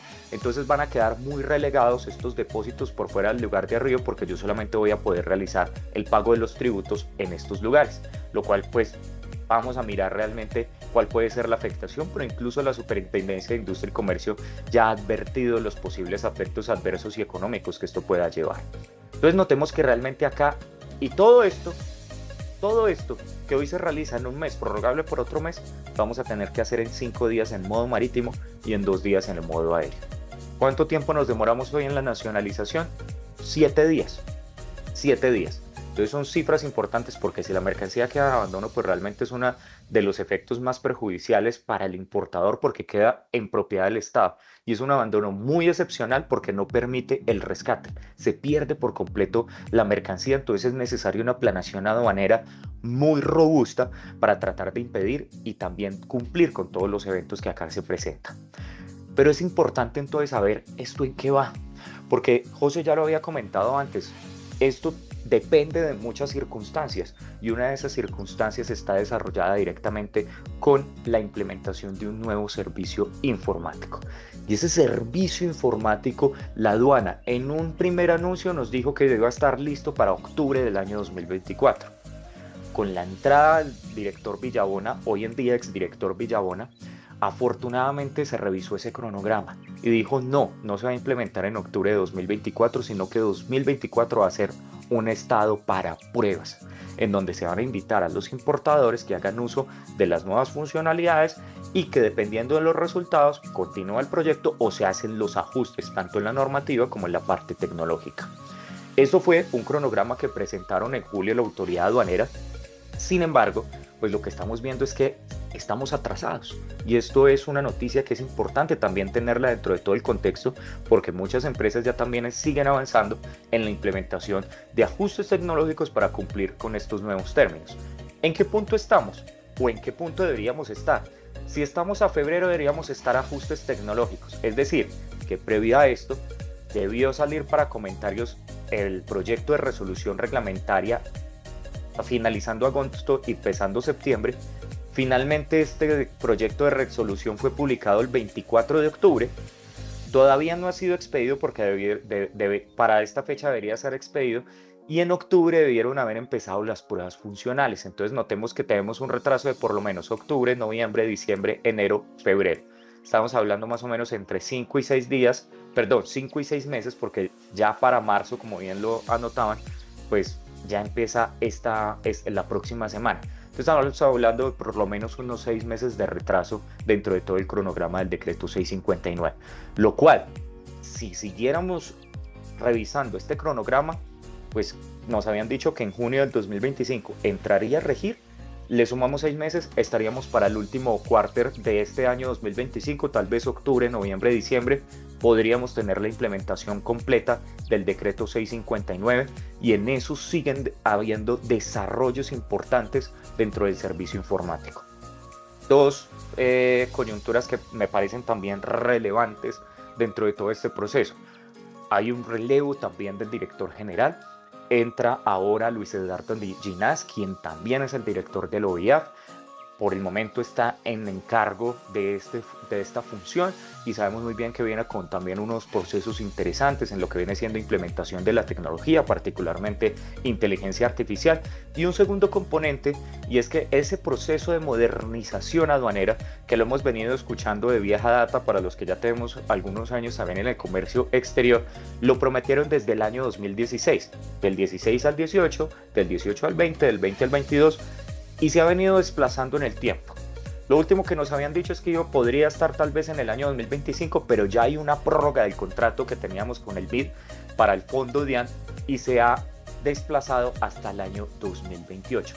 Lo que sin duda pues también deja ver un poco cómo vienen siendo todos los términos, aunque esto no viene estando desarrollado, o digamos que viene siendo todo el enfoque lo que viene siendo la declaración anticipada. La declaración anticipada es solamente un bloque de todo el desarrollo que se está haciendo a continuación. Pero un punto importante para también tenerlo acá en cuenta: el servicio, la implementación no debería de recaer exclusivamente del 659 en los servicios informáticos electrónicos. Debe garantizarse un aumento de personal, por supuesto por la autoridad aduanera. Debe garantizarse también la operación 24/7, pero no solamente circunscrito a esta entidad, a la DIAN, porque también necesitamos de la participación del ICA y del INVIMA y de las otras entidades que participan en el comercio exterior, porque lo que va a terminar pasando, que ya vimos un avance de eso en el año pasado, en julio del 2024, fue cuando la INVIMA dijo: yo ya no voy a tener mis funcionarios en zonas secundarias, entiéndase depósitos y zonas francas, y los voy a trasladar a los puertos para poder atender la operación. Claro, eso lo que va a ocurrir es que vamos a perder también la participación de estos funcionarios que son importantes en estos sitios para realizar las inspecciones. Entonces acá todavía hace falta mucha organización, particularmente la alineación con otras entidades de control. Y que sin duda, y lo había comentado también al inicio, muy atentos a todo este desarrollo. El balance normativo sigue evolucionando. El año pasado se destrabó después de esta caída en el año 2022 y ya estamos viendo que salieron muchísimas normas con unas implicaciones importantes dentro de este desarrollo. El decreto 659 sigue su evolución, ya tiene 2 resoluciones reglamentarias, la 97 de zonas francas, la 185 que viene a dar algunos puntos y algunos visos de cómo va a seguir la implementación de este 659. Ahí hay un componente que les recomiendo mucho y que va a ser luego materia también de mucha más profundización, que se llama el comportamiento esperado, y es básicamente la información que tienen que presentar los transportadores cuando la mercancía va a llegar al país. El decreto 47, que es para las zonas francas y es el plan de internacionalización que busca reducir la tarifa de renta a cambio de realizar las exportaciones. La resolución 144 y 175, que hace referencia a las declaraciones andinas de valor, que eso también tuvo un componente de desarrollo electrónico y que se tiene que reportar ante la DIAN para las importaciones, para las operaciones de comercio exterior que tengan origen en la Comunidad Andina de Naciones. Y la resolución 192, que fue ampliar el universo de las operaciones que estén sujetos a los dispositivos electrónicos de seguridad. Muy atentos, se sigue moviendo mucho, en particular el Ministerio de Comercio con todas las investigaciones que están realizando también de medidas de defensa comercial, y sin duda alguna todo el componente internacional que está alrededor de Estados Unidos con las medidas a través del uso de los aranceles.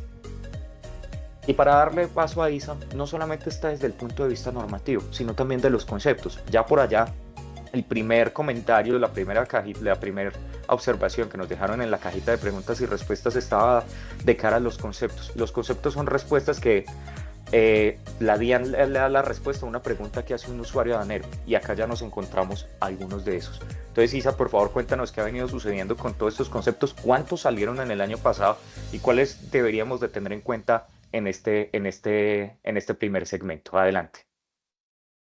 Muchas gracias, Juan Diego, a los anteriores panelistas y a los que nos acompañan hoy. Muy buenos días.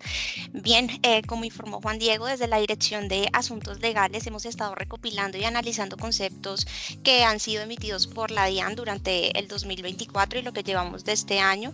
Y este ejercicio precisamente nos ha permitido identificar las principales tendencias normativas y los temas que han generado mayor impacto en la regulación aduanera. En este sentido, encontramos que el año pasado se emitieron aproximadamente 150 conceptos, de los cuales hubo un mayor desarrollo doctrinal en tanto a las medidas cautelares, aprehensión, decomiso, legalización, así como infracciones, sanciones y responsabilidad administrativa. Pero más allá de la cantidad de conceptos que fueron emitidos, lo relevante para nosotros fue analizar el contenido de estos pronunciamientos y cómo han impactado la gestión de las operaciones de comercio exterior. De este modo, dentro de los conceptos que hemos identificado, encontramos el 1037 del 2024, que tiene una especial relevancia porque aborda dos aspectos fundamentales en la operatividad aduanera, como lo son la corrección correcta y la inscripción del domicilio en el registro único tributario, así como el principio de favorabilidad. En este sentido, respecto a la obligación de registrar correctamente el domicilio en el RUT y su impacto en la fiscalización aduanera, encontramos tres lineamientos claves que hizo la DIAN. El primero de ellos nos dice que la dirección en el RUT debe permitir la localización inequívoca del consignatario, destinatario o importador. Segundo, debe coincidir además con la registrada en la escritura pública vigente o en el certificado de existencia y representación legal de la Cámara de Comercio, aun cuando se tengan varios establecimientos. Y tercero, señala que si faltan datos como números de apartamento, oficina o bodega, la DIAN puede iniciar acciones de fiscalización para verificar la ubicación del operador. Esto es relevante porque la administración aduanera parte de la premisa de que una información que es incompleta o inconsistente puede ser un indicio de posibles irregularidades en la operación de comercio exterior. En este sentido, cuando la DIAN encuentra dichas inconsistencias en la dirección del RUT o tiene dudas sobre la ubicación del operador, puede adoptar una medida cautelar previa a la aprehensión, esto es la retención temporal de mercancías. ¿Y qué nos dice el decreto 920 del 2023? Este establece que la retención es un mecanismo para verificar si el importador cumple con los requisitos de identificación y localización. Por lo tanto, se aplica en un control previo, durante la nacionalización o en el control posterior. Asimismo, nos dice el decreto que tiene un plazo máximo de 5 días hábiles y se enfoca precisamente en verificar que la información del importador sea correcta antes de tomar medidas más drásticas, como lo es la aprehensión. Entonces, una inconsistencia en el RUT puede derivar de la aprehensión de la mercancía solo cuando se determine que la dirección del importador es inexistente o inconsistente. Esto significa que con una omisión menor, como lo es el número de la oficina, no podría justificar entonces automáticamente la medida de aprehensión. Y en este sentido, vamos al segundo componente importante del concepto, esto es el principio de favorabilidad, que es mucho mejor, como dice Juan Diego, verlo que escucharlo. ¿Por qué? Para entender esto hay que irnos a un poquito de contexto, de historia, donde antes del decreto ley 920, estas causales de aprehensión estaban dispersas en diferentes cuerpos normativos, lo que generaba confusión y dificultades en su identificación. En este sentido, estas causales fueron compiladas en un solo régimen sancionatorio, lo que permitía asegurar que las medidas cautelares y sancionatorias solo se encontraran en este cuerpo normativo. Sin embargo, concretamente en lo que desarrolla el concepto, se omite una causal de aprehensión que antes estaba contemplada en el decreto 2218 del 2017, y esto tiene una incidencia importante y traemos a colación nuevamente la sentencia C441 del 2021, la cual establece que las medidas cautelares tienen reserva de ley al igual que las sanciones. Esto significa que si una causal de aprehensión no está expresamente en el decreto 920, no se puede puede aplicar. Entonces, hasta este punto entendíamos que el principio de favorabilidad aplicaba solamente a sanciones y medidas cautelares. Sin embargo, con todo este análisis doctrinal que hemos venido realizando, encontramos que la DIAN ha ampliado su aplicación del principio de favorabilidad a otros ámbitos, lo que ha generado nuevas interpretaciones en el beneficio de los operadores de comercio exterior, y lo vemos como más adelante Juan Diego se los expondrá con mayor precisión. Vemos entonces los casos en los plazos de la declaración anticipada, así como en la definición de mercancía diferente respecto a los cereales. Entonces dejo a Juan Diego para que ahonde un poquito más sobre estos dos puntos. Gracias, Isa. Como bien lo he explicado, Isa, siempre teníamos como de cara al principio de favorabilidad únicamente para las infracciones y para las medidas cautelares. Acá tenemos un gran ejemplo de lo que estamos viendo. Sin embargo, y a favor nuestro, valga la redundancia, este concepto se ha venido ampliando, y acá les vamos a dejar, por supuesto, dentro de las memorias hipervinculados para que vayan y lo visiten, para respetar el tiempo de todos y luego también entrar directamente sobre las preguntas. Pero es muy importante lo que estamos viendo, por ejemplo, con el tema de los plazos, ¿sí? Veníamos de presentar una declaración anticipada en 15 días a 5 días. Eso significa que si yo tenía un procedimiento abierto donde supuestamente lo había presentado con 8 días de antelación, pues ya podía tener una infracción de la DIAN. Pero como se redujo a solo 5 días, pues estoy dentro del plazo. Y esto nunca antes lo habíamos visto aplicado el principio de favorabilidad para los términos que se tienen que contar, sino únicamente las infracciones. Como yo lo presenté 8 días antes, es decir, dentro de los plazos de los 5 días de anterioridad, pues la DIAN ya no me debería de colocar ninguna multa. Lo mismo ocurre con la mercancía diferente, que tuvo un desarrollo importantísimo. Los invitamos también a que le hagan una revisión con la resolución 185, porque me está diciendo que en materia del cereal, incluso si tenemos la coincidencia de un único número, me está diciendo que ya no hay una descripción u omisión total del cereal. Es decir, que ya no estamos hablando de mercancía diferente que puede terminar con la aprehensión, sino simplemente con una descripción errada e incompleta, y que en virtud del análisis integral no voy a tener ninguna dificultad, simplemente voy a presentar una declaración de legalización sin el pago del rescate. Entonces, ha evolucionado de manera interesante. Hay algunos componentes que son favorables dentro del decreto 659 y sin duda alguna también dentro de este desarrollo de la doctrina que se están emitiendo.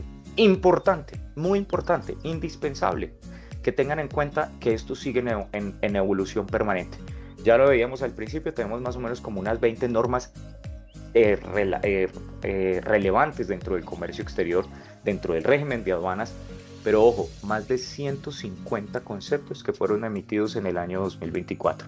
Esa es la importancia de que se sigan conectando, de que sigan atentos a todas las publicaciones de Russell, de José, que también es muy activo también en LinkedIn, sobre todo en materia de conceptos, y que para mí es fuente incluso también de información para estar atentos realmente navegando dentro de este mar de incertidumbre. Y ahí en LinkedIn encuentro a José, que siempre me hace el spotlight sobre el concepto que debería estar leyendo. Y muchísimas gracias a todos por la organización de este evento, y por supuesto a Isa y a todo el equipo de Analdex. Ya creo que quedamos entonces todos acá dispuestos también para entonces atender las preguntas. Muchísimas gracias, Roger, José y a todo el equipo. No, como siempre, Juan Diego, Isa, un placer compartir esos paneles con ustedes. Y si mal no estoy, hay varias preguntas que, si ustedes gustan, voy leyendo algunas para darle respuesta. Yo creo que alcanzamos a responder alrededor de 5 preguntas para todos los que están en este momento.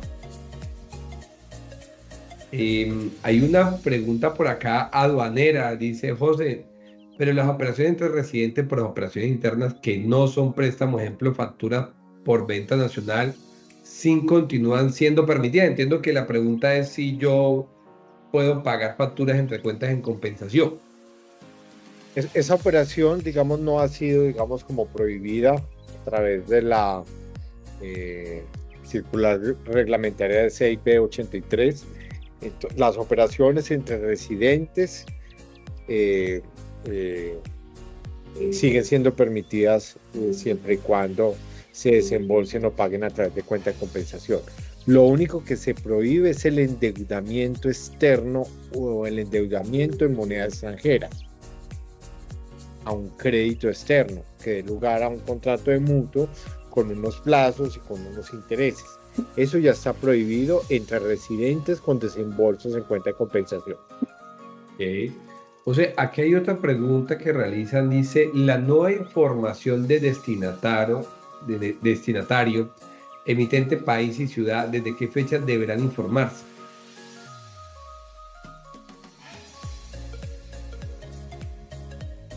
Pues la resolución empezó a tener vigencia el 1 de noviembre de 2023, perdón, en 2024, pero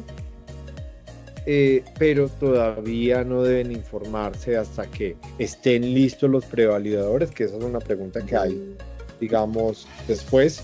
Los prevalidadores no están listos, entonces no tenemos, digamos, un formato en el cual hacer esa transmisión. Entonces, cuando estén listos los formatos, pues hacemos la transmisión de la información ex zona cambiaria, donde informamos el origen y el destino de todas las operaciones de comercio exterior y de inversiones que se realicen a través de la cuenta de compensación. Dice aquí una pregunta de Julián, nos pregunta si ya está listo el prevalidador para efectos cambiarios, de exógena cambiaria. No, no está listo. La DIAN dijo que a más tardar 28 de febrero y como que no está Que le cumpliendo quedan su 2 días. palabra. E inclusive, Una pregunta, bueno, inclusive en mejor que materia diga que aduanera no, tampoco pero está. si Ahora. de llegarlo a sacar, ¿cuántos meses hay que enviar? Porque tengo entendido que esto tiene pausado como desde el 2023. Hasta ahora, desde el trimestre 4 de 2023, o sea, ya vamos, trimestre 4, llevamos 4 trimestres, con el de ahora serían 6 trimestres, con el que está en estos momentos cursando. Será interesante ver cómo va a operar el régimen sancionatorio ahí, porque realmente la DIAN tendrá que dar un espacio muy, muy amplio, dado que cualquier sanción que llegase a expedir ahí, porque no ha sido intención del contribuyente, sino de la misma DIAN, tendrá que dar un plazo bastante amplio para la presentación. Son 6 meses, pero la DIAN ha dicho que va a ser lo mismo digamos, en la información exógena, que va a ser lo mismo que tiene planeado en aduanas, en donde lanza el sistema. Hay una etapa como de pruebas, estabilización y capacitaciones, y ya después empieza en vigencia el sistema. Entonces, tengo entendido que es, digamos, como el mismo procedimiento, digamos, de socialización, pruebas y estabilización del sistema antes de que entre en vigencia. Acá hay una pregunta que nos hace Lorena, esta sí creo que es tributaria. Dice, si una IPS presta servicios de salud médica, ingresos excluidos por 6.000 millones y los grados no superan 50 millones, le corresponde el IVA cuatrimestral. Lorena, tú misma has dado la respuesta. Para efectos de determinar la periodicidad del IVA, artículo 600 del estatuto, señala, o la jurisprudencia y doctrina de la DIAN ha indicado que se toman los ingresos grabados y como apenas tienes 50 millones, eres cuatrimestral, así es. Por acá, Joan Sebastián, un nombre muy artístico, dice, en términos de crecimiento del país, el régimen simple de tributación debe desaparecer. Qué buena pregunta, Joan. Realmente, uno en la vida, y Adam Smith por allá cuando hacía los fundamentos de las tesis económicas, sugería o señalaba que un principio rector de los impuestos, o más bien no era un principio, que para que un impuesto fuera eficiente tenía que ser de fácil comprensión y de fácil aplicación y de fácil fiscalización. Colombia es un país en el cual grandes contribuyentes y alrededor de 6 seccionales más del país hacen el 92% del recaudo de todo el país a nivel nacional.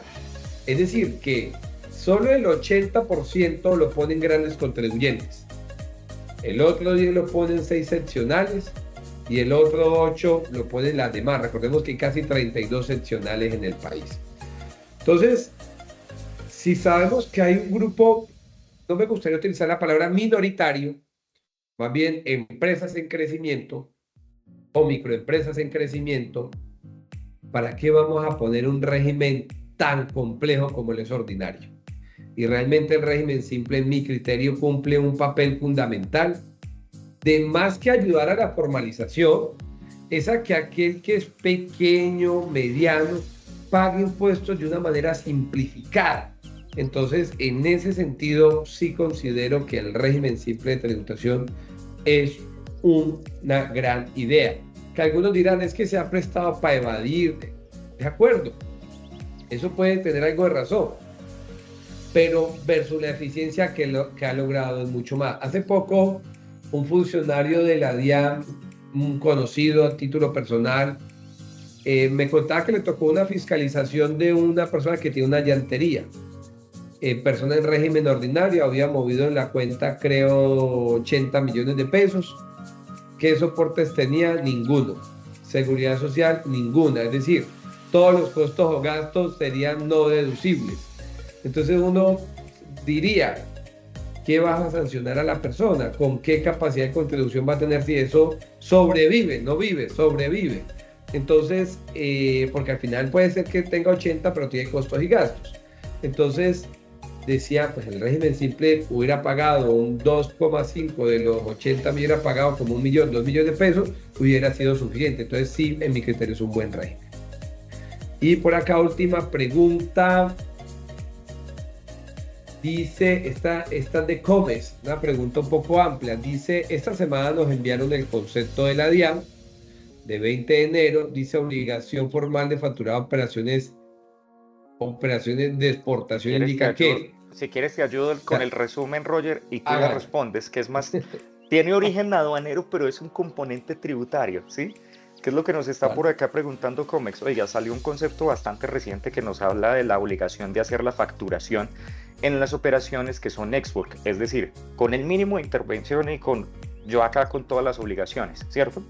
Pero que cuando se lo coloco en fábrica, realmente a la mercancía para que entonces el comprador internacional venga y la recoja y básicamente haga todos sus despachos.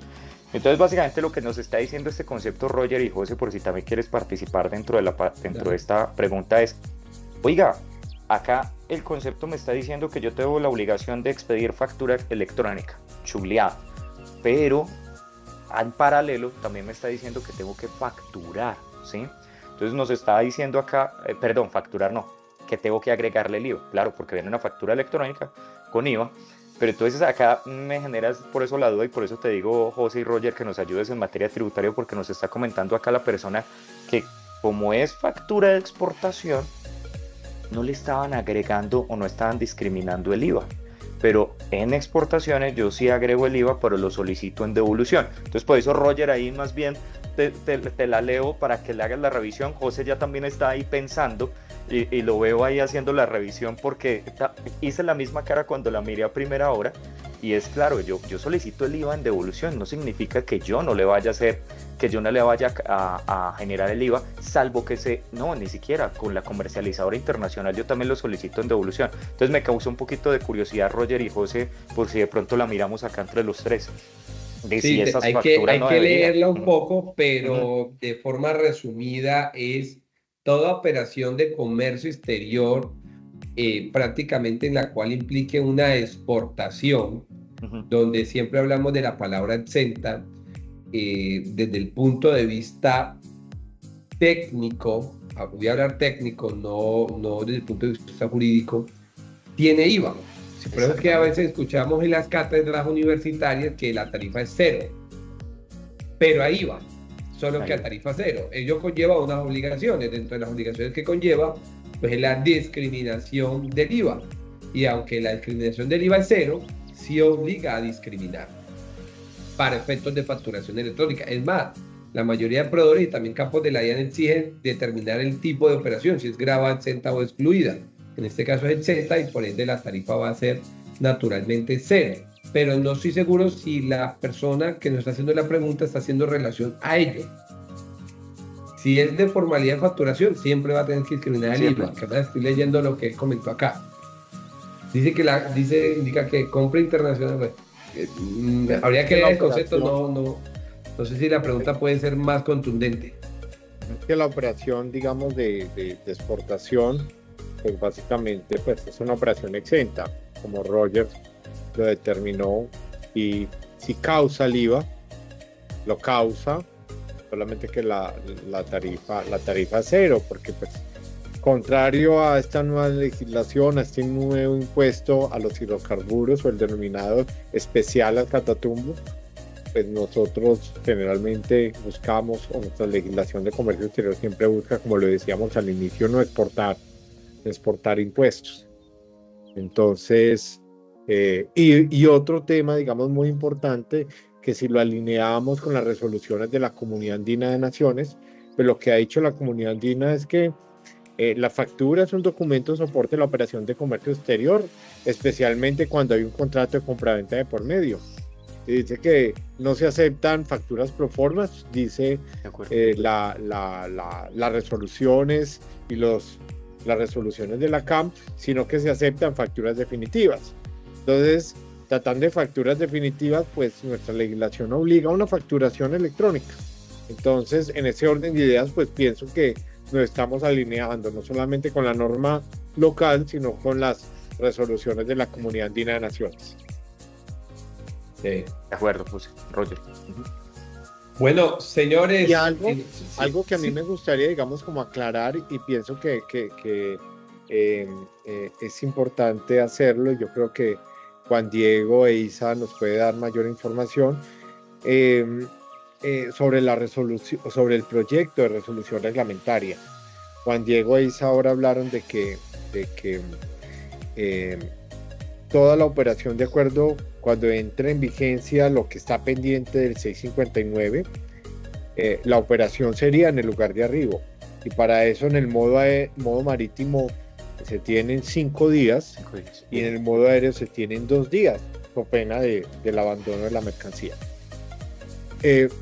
Pero de acuerdo al proyecto de resolución, pues la norma dice, como está ese proyecto, dice que el término no empieza a contar a partir del arribo de la mercancía, sino del aviso de llegada del transportador. El aviso de llegada. Entonces, ahí me gustaría que, digamos, profundizáramos, porque en realidad no van a ser 5 días, no van a ser 2 días, porque el importador empieza a actuar para actuar dentro de la operación aduanera, de acuerdo al 659.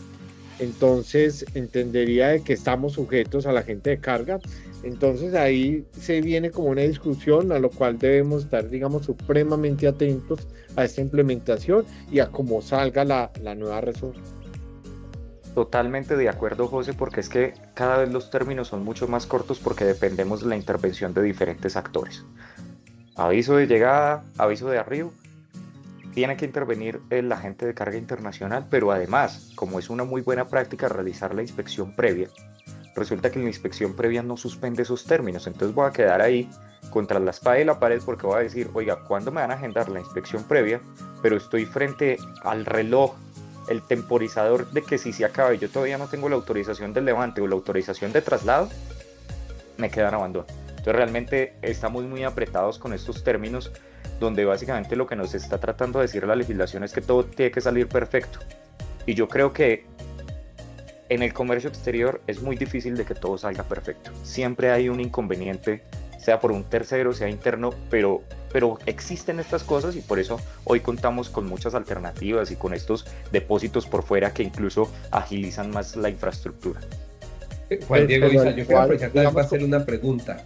José, digamos, yo quiero hacer una apreciación ahí, aprovechando de que Juan Diego utilizó una palabra que se llama perfecto, y obviamente, especialmente los logísticos, buscan que toda la operación sea perfecta, pero inclusive ya no requiere ser perfecta, inclusive no puede ser perfecta, porque la norma también nos obliga a actualizar. Es decir, una operación perfecta no sirve dentro del 659, porque si es perfecta no tenemos que actualizarla, y no actualizar la declaración anticipada de importación me lleva al abandono.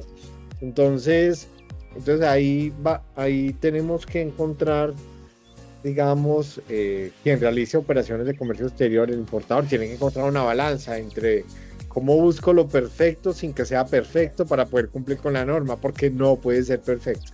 Es muy contradictorio. Es todavía un escenario demasiado complejo. Totalmente de acuerdo, José. Roger, me ibas a hacer Juan Diego, alguna Isa, pregunta. Sí. justamente se ha hablado mucho desde el punto de vista aduanero que este decreto es una gran modernización a nuestro comercio exterior en materia de aduana y que está diseñado efectivamente para prevenir el contrabando. Y lo que entiendo es que parte de este decreto ya se aplica a una línea que es la línea textil, y creo que es la línea de mayor contrabando del país. Esas son las contradicciones que tiene esto, Roger, y yo creo que justamente nosotros hace muy poco participamos en unas mesas anticontrabando. Sin duda alguna hay que explorar todas las alternativas y las políticas. Sandra también estuvo participando en una de las mesas de acero, y ahí lo primero que nosotros queríamos pedirle a la autoridad aduanera, Roger y José, para todos era: cuéntenos cuál ha sido el desempeño de las medidas que hoy se utilizan, para saber si eso sí está frenando el contrabando. Porque hay que entender algo, ¿sí? Hay que entender algo. El comercio exterior y el régimen de aduanas tiene 3 características. Es cambiante, ya lo estamos viendo. Es urgente porque las medidas tienen que ser inmediatas para poder contrarrestar factores exógenos, COVID, guerras, aranceles del 25%, y tiene una palabrita que a mí me fascina, que a veces es difícil de explicar, y es que es técnico. Y el comercio exterior y las aduanas es sumamente técnico, pero es tan técnico que a veces no lo sabemos aplicar y podemos generar incluso un efecto contrario. Ejemplo, con estos aranceles que son tan altos. Cuando se le sube los aranceles al 40% a las confecciones y a las prendas de vestir, lo que estamos abriendo es también un mayor campo de rentabilidad a los ilegales. Entonces hay que medir realmente muy bien cuál viene siendo todo esto. Si vamos a volver el comercio exterior tan complejo, la carga va a estar para todas las empresas, más de 550 que hoy están reunidos y que pueden estar preocupados realmente por lo que estaba comentando José, el abandono de sus mercancías por un minuto que no hayan cumplido porque se hayan desfasado dentro de toda la logística. Entonces eso es muy importante y eso es lo que seguimos insistiendo. Denos las cifras, denos los estudios, esto cómo está funcionando, desmantelemos algunas de las que están, si de pronto no están funcionando, y lo que hacen es volver mucho más complejo el comercio exterior, porque lo que necesitamos es una medida perfecta de un control que facilite el comercio exterior. Estos no son excluyentes. Si yo le genero el control a los que lo están haciendo mal, perfecto. A los que lo están haciendo bien, que sigan derecho. Juan, Isa, Sandra, José, la verdad es que un privilegio compartir este panel con ustedes, que ya se nos ha vuelto una bella costumbre, tantos retos que tenemos este año, tantas situaciones particulares que tenemos. Naturalmente, y siempre pongo los ejemplos de la hacienda y el crédito público como uno en la casa. Cuando uno en la casa tiene problemas económicos, uno en ocasiones toma medidas desesperadas. Y cuando uno tiene esos recursos, pues uno puede llegar a terminar diciendo pues que corten el agua, siendo un elemento básico. Entonces muy probablemente nos puede estar en ocasiones, puede ser que nos estén comenzando a pasar ese tipo de situaciones, que esos déficits nos están ocasionando medidas desesperadas, tomar impuestos desesperados, que realmente devuelve todo este tema de la eficiencia y de la practicidad que debe ser el principio rector de casi todos los elementos del tributo. Entonces, la última palabra, adelante, señor Didier, y un abrazo para todos mis panelistas. Okay, bueno, de verdad que hoy estamos muy felices, de verdad ha sido una jornada maravillosa, una jornada muy exitosa. Tuvimos un rating maravilloso, 1065 inscritos y prácticamente rayamos en una asistencia de 600. La verdad es que infinita gratitud por creer en Analdesk. Gracias por creer en Russell Bedford. Felicitar a quienes se regalaron este espacio para crecer profesionalmente, porque la mejor inversión que podemos hacer en nosotros mismos es capacitarnos, adquirir conocimiento. Gracias Sandra, gracias Juan Diego, gracias Isa, gracias José Daniel, gracias Roger.